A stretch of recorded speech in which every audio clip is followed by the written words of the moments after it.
Hopeless economic recovery. Guangdong faces massive wave of store closures. Homecoming trend emerges. Two Wall Street giants expressed willingness to withdraw from China and abandoning growth strategies. Jiewei Power ceases production. 9 major battery manufacturers in China out of the game this year. Could Wang Yi's visit to Vietnam pave the way for Xi? The most tense thing in Beijing. It's all covered in today's China Truths. Hopeless economic recovery. Guangdong faces massive wave of store closures. Homecoming trend emerges.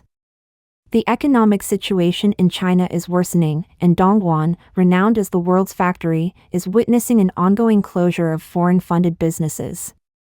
Chongqing Electric Company, Limited, a Japanese-owned company, recently declared a complete shutdown scheduled for December 31st of this year. The closure is attributed to a significant drop in orders, coupled with the company facing prolonged financial deficits, posing challenges to sustaining its operations.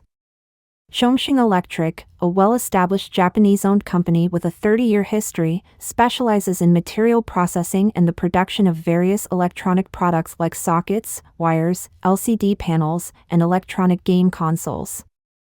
It once employed thousands of people. Ms. Shin, the manager of a restaurant in Hojie, Dongguan, shared in an interview with Radio Free Asia on Wednesday, 29th, that the closure of numerous factories and the departure of workers have taken a toll on the catering industry, resulting in the closure of many restaurants. She noted, currently, many factories and shops find themselves in this situation. It's not confined to any specific district, city, or province. This phenomenon is now too widespread. In the past 3 years of the pandemic, no one has been able to cope. Even my child's factory couldn't continue, and deliveries were being returned. We can only acknowledge the reality. Turning to Xiaoming Industrial, a Hong Kong-funded packaging giant, it abruptly announced its closure on November 6 due to severe operating losses and accumulated debts. The company, once among China's largest packaging enterprises, specialized in advanced packaging equipment and catered to renowned brands such as Walmart, Nike, Adidas, Avon, and Vinda, with a peak workforce of up to 2,000 employees. Similarly, Hubong Hardware, a well-known Hong Kong-funded enterprise in Dongguan, recently announced its closure, citing severe losses and operational challenges. Established in 1992, it had been a prominent factory in the Pearl River Delta region for over 2 decades. Regarding the recent closures of the 3 enterprises that have operated in Dongguan for over 30 years, Ma Nan, a current affairs commentator from Guizhou, stated that foreign-funded enterprises are gradually withdrawing from China, definitively shifting towards Southeast Asian countries. Despite the government introducing nearly 100 policies supporting the private economy in the second half of the year, both foreign and domestic enterprises face varying degrees of official resistance in practical operations. The departure of foreign capital from China will have a significant negative impact on the country's development. They won't invest heavily, provide technology, and establish factories in China anymore because they are now at odds with the Western world. It has been reported that this year, 460,000 private enterprises in China have closed down, a figure similar to the previous year. In August of this year, Dongguan experienced a small-scale wave of company closures. The trend of returning home emerges. Mr. Hua, a merchant in Guangzhou, explained, the environment in China has become harsh, particularly the political climate. Once production capacity moves out, it is unlikely to return. Many factories are on hiatus due to a lack of orders, leading workers to return to their hometowns. With reduced foot traffic, numerous stores have closed. I know of some supermarkets that closed after only about half a year. Mr. Wu, a Guangzhou resident, added, many commercial streets now have very few people. The vacancy rate for housing is rising. People renting out their houses advertise at intersections, indicating fewer renters and, consequently, fewer consumers. Many individuals hoped to find opportunities here, but with prolonged waiting, they left Guangzhou. Regarding this issue, columnist Wang expressed that with the continuous decline and no hope of recovery in the Chinese economy, the trend of closures and returning home may continue to expand. He stated that the Pearl River Delta and the Yangtze River Delta are the two leaders in the Chinese economy, highly sensitive to changes in the international economic situation. As the entire Chinese economy worsens, the trend of returning home is likely to spread rapidly nationwide, and this momentum will continue to grow. Two Wall Street giants expressed willingness to withdraw from China and abandoning growth strategies. China's economic outlook is worrying. Jamie Dimon, CEO of U.S. investment bank J.P. Morgan Chase, said that if the U.S. government orders J.P. Morgan Chase to withdraw from China, they will comply with the instructions. The CEO of Goldman Sachs Group warned that there are now more uncertainties in China, and Goldman Sachs has decided to abandon its growth at all costs strategy for China. The New York Times held a Deal Book Summit on November 29. During the dialogue to discuss the situation in the Taiwan Strait, J.P. Morgan Chase Group CEO Jamie Dimon believed that Beijing would not invade Taiwan, but if it happens, and the U.S. government orders U.S. companies to withdraw from China, he will definitely cooperate. On November 28, at the Global Banking Summit, Goldman Sachs CEO David Solomon warned that it was uncertain how long it would take for tensions between the United States and China to improve, and that there are now more uncertainties in China. Goldman Sachs has decided to abandon its growth at all costs strategy for China. He added, "We may have cut some financial resources there because there's more uncertainty there." Financial Times reported on November 29 that Goldman Sachs has established an office in Hong Kong for 40 years and opened its first office in China in 1994. It has established deep corporate ties with Hong Kong and is one of the most popular companies in China. Similarly, J.P. Morgan Chase has been operating in China for a century, where it carries out huge investment and corporate banking, payments and asset management businesses. Taiwanese financial expert Huang Song said, "Even if the United States is willing to let you invest, you will face the instability of China's policies." Not to mention that many foreign companies have recently been under so-called investigations or involved in so-called espionage issues. I think this is not only an operational risk, but also a personal risk for Americans who invest or work. I think this risk is also difficult to assess. These big investment banks have a lot of opportunities, and China is not necessarily the only opportunity. In the future, there will be markets like ASEAN, or the entire Indian market, and many other markets. He added, when the relationship between China and the United States was good in the past, Goldman Sachs could certainly use its influence, including with the U.S. government or the Chinese Communist government, to gain great benefits. But now the relationship between the two countries, U.S. and China, deteriorates. If the Chinese market is the main market, or if such a development strategy continues, it will inevitably have a great impact on its U.S. business, or its business around the world. It has a big impact, so under such circumstances, I think he has to make a choice. Lawyer Liang Xiaohua, former head of the legal department of Beijing Construction Bank, said, "Now the economy is not doing well, it is unprofitable, and it is slowly facing a state of political hostility. In this environment, it will become more and more difficult to survive in China. They are right to abandon their original strategy of growth at all costs. In the future, more foreign companies may do so, which is a microcosm of the decoupling between China and the West.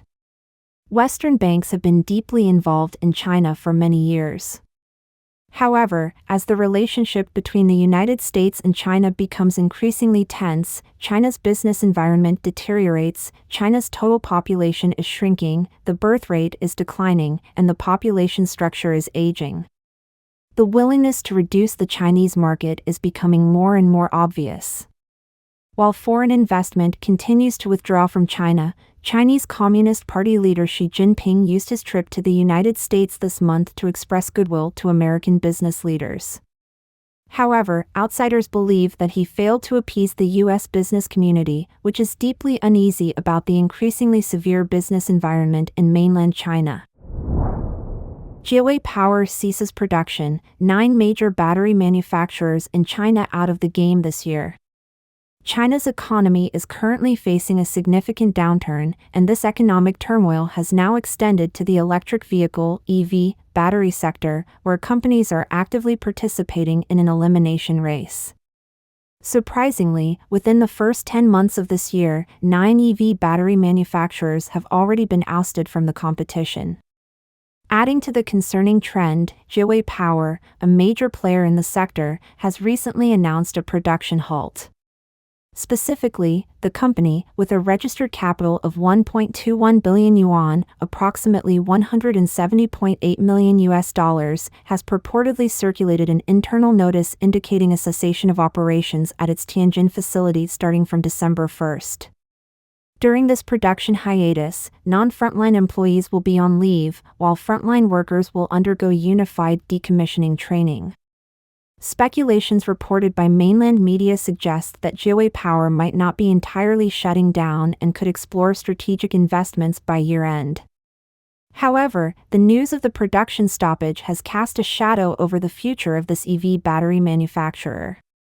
According to public information, with 2 major production bases in Yanqing and Chongqing, Jiewei Power boasts an effective production capacity of 10 GWh and employs over 2,400 people. The company's product focus spans new energy vehicles and energy storage, with Tianjin serving as its power business hub and Jiaxing as the energy storage business hub.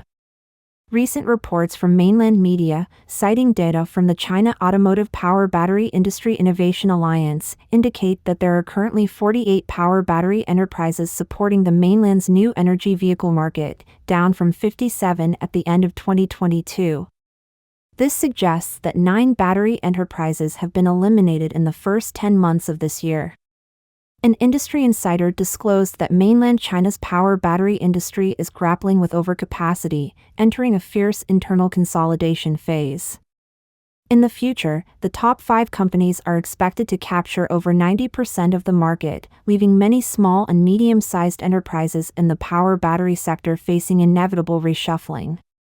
Prior to this, the Chinese automotive industry had already been caught up in intense competition. According to mainland media reports, in the past 3 years, up to 75 automotive brands in China have been eliminated. Over the next 2 to 3 years, an estimated 60% to 70% of brands may exit the market. By 2025, the top 10 Chinese automakers could dominate 90% of the market, leading to the closure of many peripheral car manufacturers. In a bid for survival, mainland automakers initiated a suicidal price reduction price war from March of this year, with many vehicle models being sold below cost. Industry insiders suggest that the strategy of leading car makers this year is to prioritize sales over profits with the goal of killing their opponents to avoid elimination themselves. Could Wang Yi's visit to Vietnam pave the way for Xi? The most tense thing in Beijing. The upcoming visit of Chinese Foreign Minister Wang Yi to Vietnam on December 1st to 2nd is widely seen as laying the groundwork for an impending visit by CCP leader Xi Jinping to Vietnam. On November 30th, Chinese Foreign Ministry spokesperson Wang Wenbin announced that, in response to an invitation from Vietnamese Deputy Prime Minister Chen Lu Quang, Wang Yi, a member of the Political Bureau of the CPC Central Committee and Minister of Foreign Affairs, will be in Vietnam to preside over the 15th meeting of the China-Vietnam Steering Committee for Bilateral Cooperation from December 1st to 2nd. Reuters reported last month that Vietnamese and Chinese officials are gearing up for a potential visit by Xi Jinping to Hanoi, initially scheduled for late October or early November. 3 diplomats based in Hanoi later suggested that this visit might be postponed until December. A recent opinion article on Sohu, a Chinese portal website, noted that not long ago, Chinese Minister of Commerce Wang Wentao had already visited Vietnam to discuss bilateral economic and trade relations. If Wang Yi's visit to Vietnam involves participating in the intergovernmental meeting between China and Vietnam, it could be laying the groundwork for higher-level interactions next month. In September of this year, during U.S. President Biden's official visit to Vietnam, the relationship between the two countries was upgraded to a comprehensive strategic partnership. Previously, Vietnam had only established such a relationship with 4 countries: China, Russia, India, and South Korea. Li Jianping, an international law master at China University of Political Science and Law, stated to Sound of Hope at that time that the Biden administration aims to encircle the Chinese Communist Party, and Vietnam plays a crucial role in the South China Sea. The heightened U.S.-Vietnam relations have unsettled Beijing, leading to increased efforts to woo Vietnam. According to the Vietnamese Ministry of Industry and Trade, during Chinese Minister of Commerce Wang Wento's recent visit to Vietnam, he pledged further opening of the Chinese market to Vietnamese agricultural products. The two nations are working towards deepening their trade relations. In July of this year, during a meeting between Wang Yi and Vietnamese Foreign Minister Pham Binh Minh, the two sides expressed that as socialist countries led by the Communist Party, China and Vietnam share a common political direction and have highly complementary economies. However, Vietnam is also a destination in the China Plus One strategy adopted by some countries aiming to mitigate risks in the Chinese supply chain. For major suppliers to world-leading companies like Foxconn, serving entities such as Samsung and Apple, the significance of Vietnam continues to grow. Official data from Vietnam indicates that the country has attracted investments from 142 countries and regions. Prominent technology giants like Intel, Apple, Google, Boeing, and others are actively exploring the expansion of their supply chains in Vietnam to ensure the long-term stability of their operations. Li Jianping emphasized that despite the apparent friendliness between Vietnam and China, the Communist Party, both being communist countries, there are, in fact, at least 2 areas of competition. One aspect is geopolitics, where the expansion and assertiveness of the Communist Party of China in the South China Sea pose a significant strategic and military threat to Vietnam. Vietnam, the Philippines, and Taiwan share a similar predicament, facing the CCP's expansion without adherence to international law. Vietnam, in particular, has territorial disputes with the CCP. He said, in the economic realm, the substantial relocation of foreign investments from China to Vietnam and India is highly advantageous for Vietnam's economy. Consequently, the competitive or even adversarial relationship between Vietnam and China will incline Vietnam towards the United States, at least to some extent. It may not necessarily result in a significant deadlock with Beijing, but it maintains a cautious relationship with Beijing. Don't forget to comment in the section below to share your opinions on today's topic with us. If you find the information helpful, please share this video with a friend to watch together. This will be a great source of motivation for our team to produce more and more quality and reliable videos. And also don't forget to like and subscribe to see more interesting topics from China Truths. Thank you for tuning in.